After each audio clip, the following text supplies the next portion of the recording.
Taking part in a charity run was not the most demanding of challenges that David Cameron and his government has faced in recent weeks. His finance minister, making his annual statement of spending and taxing, had to persuade an increasingly sceptical public that the pain of austerity measures would in the long run prove to be worth it. By most accounts, he's failed that test.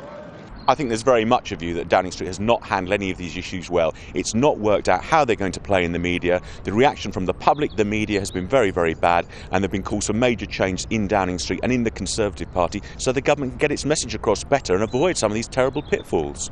In politics, symbols can be enormously powerful, and this has come to symbolise much of David Cameron's recent woes. It's a pasty, meat and vegetables surrounded by pastry, traditionally a snack enjoyed by the working class.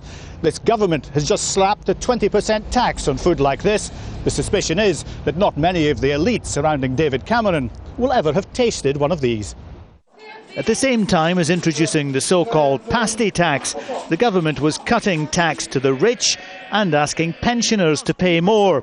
The Prime Minister was forced to publicly declare that he had indeed eaten a pasty. I'm a pasty eater myself. I go to Cornwall on holiday. I love a hot pasty. I think the last one I bought was from the West Cornwall Pasty Company.